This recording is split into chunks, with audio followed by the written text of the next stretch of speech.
Exam related बातें करने के लिए टेलीग्राम पर आ जाइए, स्टूडेंट की आवाज उठाने के लिए ट्विटर पर आ जाइए, GK tricks and exam notice update के लिए फेसबुक और इंस्टाग्राम पर आ जाइए, बुक्स एंड पीडीएफ के लिए वेबसाइट पर लॉगिन कर लीजिए और ऐसे ही वीडियो देखने के लिए सब्सक्राइब बटन दबा दीजिए। का आपकी अपनी टाइम्स ऑफ नॉलेज फैमिली में दोस्तों आज हम लोग देखने वाले कि करंट अफेयर्स जो कि 7 से 10 मार्क्स आपके आते हैं एसएससी के एग्जाम्स हो चाहे दूसरी भी एग्जाम्स हो तो उसके अकॉर्डिंग। तो यहाँ पर देखिए एसएससी जेई में 50 मार्क्स का आपका जीके आता है, GK section general awareness section आता है जिसमें से 5 से 10 मार्क्स के बीच में आपके करंट अफेयर्स भी पूछे जाते हैं। एसएससी सीएचएसएल में भी कई नंबर के पूछे जाते हैं, सीजीएल में भी, ऐसी सारी एग्जाम्स में आरआरबी हो या कोई और एग्जाम हो सब में पूछे जाते हैं। अब बात ये आती है कि हमें पता होना चाहिए कौन सी एग्जाम के लिए करंट अफेयर्स हमें कितना पढ़ना है, कितना उसका वेटेज होता है और कितना हमें किस हद तक कौन कौन से टॉपिक्स हमें तैयार करने होते हैं, नेशनली पढ़े या इंटरनेशनली पढ़े, सब चीजें डिपेंड करती है। यूपीएससी में आपको इंटरनेशनल करंट अफेयर्स भी पूछ लिए जाते हैं तो आपको वो भी पता होना चाहिए। बट ऐसा नहीं है कि आप जिस एग्जाम में आपको नहीं पूछी जाती कुछ चीजें तो वो चीज आप तैयार करें, फालतू में आपकी स्ट्रेटेजी और समय दोनों बर्बाद करें। तो हमें पता होना चाहिए कि कौन सी एग्जाम में कितना इंपॉर्टेंस रखता है करंट अफेयर का, कौन सा टॉपिक या फिर पूछा जाता है किस तरह से, वही हमें यहाँ पर तैयार करने होते हैं। तो हम यहाँ पर देखिए कुछ आपके सवाल और हैं उसी को हम यहाँ पर देखने वाले हैं, जैसे कि हमें कितना पढ़ना है, हम कहाँ से पढ़ें करंट अफेयर्स, हमारी गलतियां क्या हम करते हैं, जो कि मैं बताना चाहूंगा आपको कि एक गलती है बहुत बड़ी जो कि आप करते हैं और आपको वो भुगतना पड़ती है एग्जाम में। और एक है आपके टॉपिक्स इंपॉर्टेंट कौन कौन से, ये हम 4 चीजें यहाँ पर हम लोग पढ़ने वाले हैं। तो आपके सामने चारों पॉइंट मैंने बता दिए हैं, ये हम लोग देख लेते हैं, ठीक है। और यहाँ पर इसके बाद हम इसके आगे डिस्कस करते हैं। तो सबसे पहली चीज जो आती है वो ये आती है कि आपको कितना प्रिपेयर करना है। तो how much to be prepared, कितना हमें प्रिपेयर होना चाहिए। तो बात ये है कि इसमें आपको कितना प्रिपेयर करना है वो है आपको 1 ईयर, आपको 1 ईयर का प्रिपेयर करना होगा, आपको ये 1 ईयर का करंट अफेयर पढ़ना होगा। अब ये देखिए आप जैसे कि एसएससी सीएचएसएल और सीजीएल एग्जाम, जेई एग्जाम थी जो कि पोस्टपोन्ड हुई है, वो एग्जाम होने वाली थी, आपको पता है उसके पहले पेपर रेडी थे, जैसे कि 1 महीने पहले पेपर रेडी होंगे या फिर जिनके आपके जिनका एडमिट कार्ड आ चुके थे, आने लगे थे, उनके ऑब्वियसली पेपर्स रेडी होंगे। तो उन्हें जो था 1 साल पहले तक का करंट अफेयर्स रेडी करना था। बट कई एग्जाम जो रीशेड्यूल करी गई हैं, टाइम टेबल चेंज किए गए, जिनके एडमिट कार्ड नहीं आए थे, पासपोर्ट नहीं हुई थी, उनको अब नया करंट अफेयर्स भी पढ़ना पड़ेगा, उनके पेपर्स नहीं बने होंगे तो उनको वो चीज नोटिस करनी होगी। तो 99% यही चांसेस है कि आपके पेपर्स नहीं बनेंगे, नए नहीं बनेंगे, जो कि एसएससी आपके जेई एग्जाम वाले जो लोग थे और सीएचएसएल एग्जाम थे जो चल रही थी उनको पोस्टपोन किया था, तो उनको पहले तक का ही पढ़ना है। और दूसरी बात ये कि अगर आपको लगता है कि नहीं ये भी पूछ लिया जाएगा उसके बाद का अप्रैल के, तो आप उसमें ज्यादा इतना आपको करंट अफेयर पढ़ना पड़ेगा नहीं, क्योंकि मेनली कोविड के ऊपर ही रहने वाली ये चीजें और उसके आसपास ही फोकस रहेंगी करंट अफेयर में। तो कुछ एक्स्ट्रा आपको ज्यादा नहीं पढ़ना, क्योंकि बहुत कुछ भी नहीं हुआ है, ना इवेंट्स हुए, ना स्पोर्ट्स हुआ है, ना अवार्ड्स ऑनर्स एंड ना अपॉइंटमेंट्स इतनी ज्यादा, तो वो सब चीजें रुक गई थी, सारी चीजें रुकी हुई है। तो बहुत कम करंट अफेयर्स होगा जो कि अप्रैल से आपके जब तक एग्जाम आएगा तब तक का पढ़ना होगा। तो आप पढ़ लीजिएगा, कोई प्रॉब्लम नहीं है, और घर ही बैठे हैं आप तो वो चीज पढ़ सकते हैं। बट आपको ध्यान रखना होगा कि 1 ईयर का पहले का करंट अफेयर्स आपका अच्छे से होना चाहिए। अब वो क्या क्या होना चाहिए वो लोग हम अभी हम आगे वो आपको दिखा देंगे कि कौन से टॉपिक्स आपको करने, बट 1 ईयर आपको करना होता है। अब कुछ होते हैं कि पिछले 6 मंथ का करते हैं, हाँ ऑब्वियसली आप 6 मंथ का करो, बट उसको मेनली आप आप अगर देख रहे हैं करंट अफेयर्स में तो आप मेन चीजें जो है 6 मंथ में ज्यादातर कर लीजिए। बट कुछ चीजें ऐसी होती है कि पूरे ईयर ओवरऑल में देखी जाती है, जैसे कि हमारा फैब तक आपका था और मार्च से एग्जाम आपकी चालू हो रही थी, ठीक है। ये आपको पता है फैब तक अगर हमको करंट अफेयर पढ़ना था तो हमें ये पता होना चाहिए कि 2009 ये 2020 का फैब है, ठीक है। 2019 का भी तो पूरा ईयर था, आप अगर जुलाई से पढ़ेंगे तो बात ये आती है कि 2019 में जो फैब मार्च और इसमें स्पोर्ट्स इवेंट हुए होंगे, कुछ इंपॉर्टेंट अवार्ड्स हुए थे, अवार्ड्स एंड ऑनर हुए होंगे, अचीवमेंट्स हुई होंगी बहुत सारी, वो कुछ स्कीम आई होगी बहुत बड़ी लेवल पे, तो वो सब चीजें तो ऑब्वियसली पूछ ली जाएगी ना। आप ऐसा सोचेंगे कि वो जुलाई के बाद की स्कीम करूं या स्पोर्ट्स के इवेंट देखूं तो वो चीज गलत हो जाएगी, तो वहां आप चूक जाते हैं। तो वो चीज आपको ध्यान रखनी बहुत जरूरी है कि कुछ चीजें ऐसी होती हैं जो पूरे ओवरऑल ईयर की आपको पढ़नी पड़ेगी। चाहे ये एग्जाम अगर ये फैब नहीं, अगर ये फैब तक का नहीं, अगर आप ये अप्रैल तक का पढ़ रहे होते फिर भी पिछले साल 2019 के मेन इंपॉर्टेंट चीजें जो थी वो आपकी पूछ ली जाती है। ऐसा आपको एग्जाम में देखने को मिला है, पहले होता है, इसलिए आपको ये चीज बता रहा हूं। ऐसा नहीं है कि अगर 1 ईयर फिक्स्ड एसएससी दे रहा है या फिर कोई दूसरा आरआरबी दे रहा है तो वो 1 ईयर फिक्स है, तो 1 ईयर फिक्स ऐसा कुछ नहीं कहता है, वो करंट अफेयर्स होना चाहिए। तो कुछ चीजें ऐसी इंपॉर्टेंट होती है जो 1 ईयर साल पहले की भी कई बार पूछ ली जाती है, क्योंकि हम नेक्स्ट ईयर के कुछ मंथ पहले तक फंसे होते हैं और जबकि 2019 पूरा पड़ा होता है, जैसा कि आपका एसएससी जेई और सीएचएसएल के साथ हुआ। फेब तक पढ़ रहे थे, बट ये तो 2 ही महीने हुए 2020 के, बट आपको पिछले महीने के एक्स्ट्रा 2 जनवरी फरवरी का भी पढ़ना पड़ेगा। तो ऐसा नहीं कि आप मार्च से पढ़ना चालू करें 2019 के, जनवरी फरवरी की भी कई इंपॉर्टेंट चीजें पूछ ली जाएंगी। ये बेसिक सा फैक्ट है जो आपको ध्यान रखना है। होप आपको ये चीज समझ में आई होगी। अब ये जो चीज है आपकी सोर्स एंड पीडीएफ, देखिए कई सोर्सेज हैं, पीडीएफ हैं, आपको ऑनलाइन मिल जाते हैं, परचेस करने पड़ते हैं, करीफिल ओलेट्स में मिलते हैं आपको, और कई आपको वीडियोस के थ्रू भी पढ़ते होंगे। बट मेरी राय जो है, मेरे अकॉर्डिंग आपको सबसे बेस्ट जो चीज मुझे लगती है वो आपको बताना चाहूंगा कि आप अफेयर्स क्राउड के पीडीएफ आप लोग देख लीजिए। आपको डिस्क्रिप्शन में आपको लिंक दे रहा हूं मैं, वहां से आप चेकआउट कर लीजिए, वेबसाइट चेकआउट कर लीजिए। और दूसरी चीज ये है कि वहां पर आपको डेमो पीडीएफ भी पड़े होंगे, आप उसको देखिए, पढ़िए उनको अच्छे से कि किस तरह से पीडीएफ आते हैं। मुझे तो बहुत अच्छा कंटेंट लगता है, इसलिए आपको एडवाइस कर रहा हूं कि आप वहां से कर सकते हैं। ओवरऑल आपको साल के पीडीएफ महीने भर हिंदी इंग्लिश सभी टाइप की उसमें चीजें मिल जाएंगी, सारी इंपॉर्टेंट चीजें मिल जाएंगी, और अच्छे खासा कंटेंट है। मतलब आप ये समझेंगे कि आपको काफी अच्छा उससे बूस्टअप होगा आपका करंट अफेयर, क्योंकि आप 7 से 10 मार्क्स के लिए यहाँ पर फाइट कर रहे हैं और बहुत इंपॉर्टेंट होते हैं एग्जाम के लिए मार्क्स। ठीक है, तो ये चीज है। बाकी आपके ऊपर है। देखिए मेरी एडवाइस ऐसा नहीं है कि आप वही खरीदें, ऐसा कुछ भी बात नहीं है। मुझे पसंद है वो कंटेंट उनका, तो आप अगर एक बार डेमो देख लीजिए ना, पीडीएफ उनके कई पड़ी है, पीडीएफ से आप चेकआउट कीजिए। ऐसे और भी कई सोर्स है, आप कहीं भी जा सकते हैं, इंपॉर्टेंट नहीं है। बट मेरी एडवाइस अगर पूछें आप, तो मैं आपको करंट अफेयर्स के लिए अफेयर्स क्राउड ही दूंगा, जो कि काफी टाइम से चलती आ रही है, काफी टाइम से मैं खुद फॉलो करते आ रहा हूं उस चीज को। तो ये आपके लिए हो गया करंट अफेयर्स का सोर्स एंड पीडीएफ। बाकी आप वीडियोस और कहीं से आप पढ़ रहे हैं तो आप पढ़ सकते हैं, कोई प्रॉब्लम वाली बात नहीं है।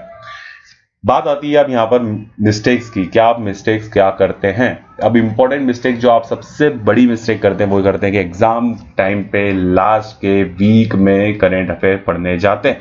यानी कि हम लास्ट में पढ़ लेंगे, फटाफट पढ़ लेंगे, हो जाएगा। या फिर कुछ लोग तो 2 से 3 दिन लास्ट के, 2 या 2 से 3 दिन के बीच में ही पढ़ते हैं लास्ट के, कि हम लास्ट में पढ़ लेंगे, जो कि नहीं सही है, गलत है। क्योंकि आप 2 से 3 दिन लास्ट में पढ़ेंगे, पहले तो वो रिवीजन का टाइम, दूसरी चीज ये कि आप रेस्ट करना चाहता है आपका माइंड, के हाँ लास्ट दिनों में हम रेस्ट करें। उस टाइम पे आप करंट अफेयर जो नई चीज है, जो सभी अलग अलग चीजें होती है, कोई उसमें रिलेटेड लिंक्ड नहीं होता, सब अलग अलग आपको डाटा इकट्ठा माइंड में करना होता है और माइंड मैच्ड अप हो जाता है। तो ये ध्यान रखिए कि करंट अफेयर आपको लास्ट वीक के लिए नहीं छोड़ने हैं, आपको डेली थोड़ा थोड़ा पढ़िए। एक एक टॉपिक पकड़ लीजिए, जो मैं इंपॉर्टेंट टॉपिक आपको बताने वाला हूं ना, इनके एक एक टॉपिक पकड़ लीजिए। लगभग 10 इंपॉर्टेंट टॉपिक्स हैं, तो एक एक टॉपिक आप पकड़ लीजिए, पहले से ये करते जाइए रेडी, कोई दिक्कत वाली बात ही नहीं है। नोट डाउन कर लीजिए, पीडीएफ के फॉर्म में पढ़ना है तो पीडीएफ के फॉर्म में पढ़िए, कैसे भी कर सकते हैं। बट वो चीज ध्यान रखिए कि आपको महीने भर से ही करना पड़ेगा, थोड़ा थोड़ा लेके, चाहे वो आप चाय के साथ। सबसे बेस्ट यही होता है, मैं अगर आपको बताऊं, सबसे बेस्ट यही होता है कि सुबह की चाय, दिन में पीना है तो दिन की चाय, या फिर शाम को भी पीते हैं तो शाम की चाय, या रात को पीना है तो रात की भी चाय।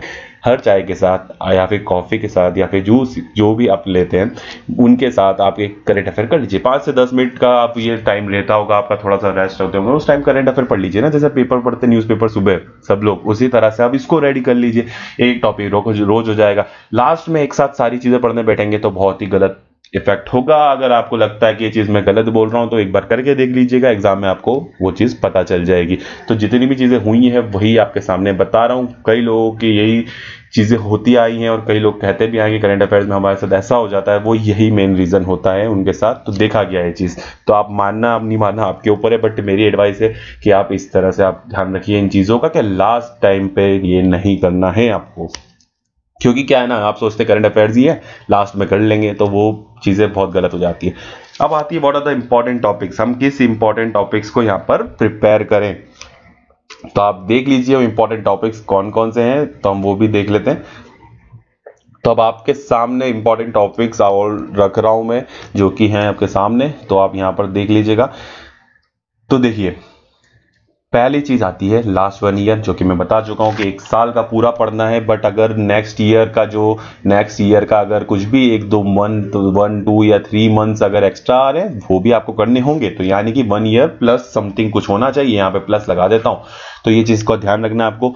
सेकेंड इंपॉर्टेंट चीज है अचीवमेंट्स, अवार्ड्स एंड ऑनर्स, ये आपको पूरे पढ़ने होंगे अच्छे से। इंपॉर्टेंट देखिए, इंटरनेशनल पर मत जाइएगा कि इंटरनेशनल कुछ किसने क्या करा, किसको अवार्ड मिला, क्या मिला, वो इंपॉर्टेंट नहीं होते। बात ये आती है अगर इंटरनेशनल में इंडियन कोई है जो इंडिया रिप्रेजेंट कर रहा है और उन्होंने वहां पर रिसीव किया अवार्ड, ऑनर या फिर अचीवमेंट कुछ भी, तो वो आपके लिए बहुत इंपॉर्टेंट बन जाता है, वो आपको पढ़ना होगा। बट वहां पे फॉरेन कंट्री के, कोई दूसरे कंट्री के अगर कोई लोग कुछ जिसको मिल रहा है अचीवमेंट अवार्ड या ऑनर, वो आपको इतना ध्यान रखना की जरूरत नहीं है, स्पेशली इन एग्जाम्स के लिए। यूपीएससी वालों के लिए वो भी इंपॉर्टेंट हो जाता है। तो ये चीज़ आपको ध्यान रखनी है कि हम किस एग्जाम के लिए प्रिपेयर कर रहे हैं, तो हमें उसमें क्या क्या पढ़ना है, तो ये चीज़ आपको ध्यान रखनी होगी। तो अचीवमेंट अवार्ड एंड ऑनर की लिस्ट बना लीजिएगा, इसमें सब चीज़ें आ जाती हैं आपके, चाहे फिल्म से रिलेटेड हो, मॉडलिंग से रिलेटेड हो, स्पोर्ट्स से रिलेटेड हो, बुक्स एंड ऑथर्स से रिलेटेड हो, और कुछ भी, ठीक है, बहुत सारी चीजें होती हैं। तो उन सब से रिलेटेड में इंपॉर्टेंट चीजें हैं वो आपको ध्यान रखनी है। स्टेट लेवल की आप देखिए एग्जाम अगर कर रहे हैं तो स्टेट लेवल पे स्टेट लेवल वाले अवार्ड से ऑनर पूछे जाते हैं, बट आपके जो आपके सेंट्रल एग्जाम्स हो रही हैं, आपके पूरे ओवरऑल इंडिया के लिए एग्जाम हो रही हैं, सेंट्रल गवर्नमेंट के लिए एग्जाम्स हो रही हैं, उनमें इतना नहीं पूछा जाता कि आप स्टेट में किसको क्या मिला है, वहां कुछ ज्यादा ही बड़ी चीज हो कुछ तो ही पूछा जाता है, अदरवाइज नहीं पूछा जाता। तो आपको ये चीज ध्यान रखनी है, नेशनल का रेडी रखना है, नेशनल में हमें स्टेट्स तक नहीं जाना है, और इंटरनेशनल में कोई इंडिया को रिप्रेजेंट कर रहा है तो उनका ही रेडी रखना होगा। अब आती है इंपॉर्टेंट अपॉइंटमेंट्स। इंपॉर्टेंट अपॉइंटमेंट्स आपको देखने, जितने भी अपॉइंटमेंट्स हो रहे होंगे, चाहे वो सीईओ बना, ब्रांड एम्बेसडर बना, मिनिस्ट्री मिली हो, कुछ भी हो, वो अपॉइंटमेंट्स आपको रेडी रखना होंगे नेशनल लेवल पे। और इंटरनेशनल लेवल में कोई अगर इंडिया को रिप्रेजेंट कर रहा है तो आपको रखना होगा याद, ठीक है। स्पोर्ट में सारी चीज आ जाएगी, ट्रॉफी, ठीक है, जितने भी स्पोर्ट्स आपके इवेंट्स हुए हैं, कौन जीता कौन नहीं जीता, फर्स्ट पे कौन रहा। अब इसमें बात आ जाती है, देखिए स्पोर्ट्स में आपको इंटरनेशनल लेवल पे पूछ लिया जाता है, जैसे लॉन टेनिस हुआ आपका, ये सब चीजें जो है जहाँ पर ट्रॉफीज एंड कप्स जितने भी होते हैं, तो उसमें कौन जीता कौन नहीं जीता। तो यहाँ पर क्या ये होता क्या है, क्योंकि वो इवेंट में इंडिया रिप्रेजेंट कर रहा होता है कहीं ना कहीं तक स्पोर्ट्स में, तो आपको वहां पर भले ही वो इंडिया रह गया नहीं जीत पाया, बट फाइनल जो जीता है उनका आपको पता होना जरूरी है। जहां पर इंडिया खेलने गया था भले ही हार गया हो, जरूरी नहीं इंडिया जीता हो तो ही पूछा जाएगा आपको। तो ये आपको स्पोर्ट्स में एक्स्ट्रा चीज ध्यान रखनी पड़ेगी। इंटरनेशनल लेवल पर भी जाना पड़ता है कि जहां पर इंडिया रिप्रेजेंट कर रहा था वहां पर आपको ध्यान रखना है। अदरवाइज कहीं कहीं ऐसे भी चीजें, जैसे कि आपका लॉन टेनिस में देखा गया कभी इंडिया रिप्रेजेंट नहीं भी कर रहा है तो भी आपके उन कप्स में जो फाइनलिस्ट होते हैं उनके बारे में आपको पता होना चाहिए। तो ये चीज ध्यान रखनी है, स्पोर्ट्स आपको इंपॉर्टेंट हो जाता है और काफी हद तक एग्जाम में पूछा जाता है स्पोर्ट्स के बारे में। तो यहाँ पर नेशनल इंटरनेशनल का आपको दोनों चीज ध्यान रखनी होगी, और नेशनल इंटरनेशनल में भी इंपॉर्टेंट स्पोर्ट्स जितनी भी है, ठीक है, क्रिकेट हुआ, हॉकी हुआ, आपका लॉन टेनिस हुआ, बैडमिंटन हुआ, इन चीजों पर ज्यादा फोकस रहता है जितना देखा गया है। एंड और भी बहुत सारे स्पोर्ट्स इवेंट्स हैं उन पर इतना फोकस नहीं रह जाता। रही बात इंडिया की, तो इंडिया में जितने भी स्पोर्ट्स इंडियन वाले टीम जीती हैं अलग अलग चीजों में, तो वो भी आपके लिए इंपॉर्टेंट हो जाता है कि आपको पढ़ना है वो चीज, ठीक है। और इंडियन कप जितने भी, इंडियन ट्रॉफीज एंड कप जितने भी होते हैं स्पोर्ट्स से रिलेटेड, उसमें कौन जीता है वो भी पता होना चाहिए। स्टेट वाइज आपको नहीं जाना है। स्कीम्स की बात करें तो स्कीम्स एंड पॉलिसी आपको जितनी भी इंपॉर्टेंट देखिए, स्टेट वाइज जो भी है वो आपको इतना ध्यान नहीं रखना है, बट हाँ स्टेट में अगर बहुत बड़े लेवल पे कोई सी स्कीम आई है वो आपको छाट के निकालनी होगी, आपको लिखनी पड़ेगी आपके नोटबुक में कि हाँ ये बहुत बड़ी लेवल की है, तो ये चीज पूछी जा सकती है। और कुछ स्टेट ने फर्स्ट टाइम ऐसी पॉलिसी स्कीम निकाली वो भी पूछ ली जा सकती है, और नेशनल लेवल पे जो है वो स्कीम्स तो आपको पूछनी है।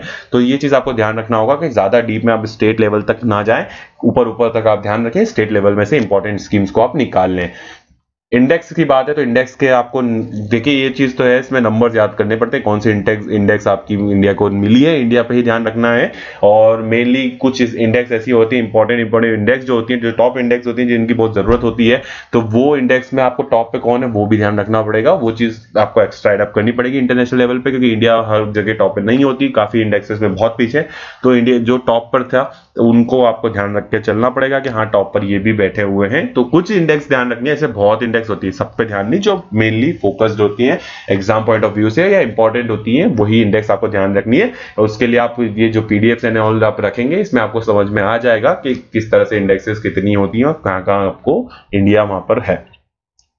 तो आपको ये कंटेंट अच्छे से रेडी करना पड़ेगा करंट अफेयर्स के लिए, क्योंकि काफी होते हैं, 7 से 10 मार्क्स जितने भी आपके हैं ना बहुत ही इंपॉर्टेंट होते हैं। कहीं आप जीके सेक्शन से अगर कवर करना चाहते हैं तो, क्योंकि जीके सेक्शन ऐसा है कि समुंदर है, आप कहाँ कहाँ कितना कितना पढ़ेंगे कोई भरोसा नहीं, कहीं से भी कुछ भी आ सकता है। बट हमें ये पता है कि करंट अफेयर्स अगर हमने 1 साल का कर लिया अच्छे से, तो हमारे जो 5 से 10 मार्क्स के बीच में करंट अफेयर्स आते हैं वो तो हम पक्के ले आएंगे ना।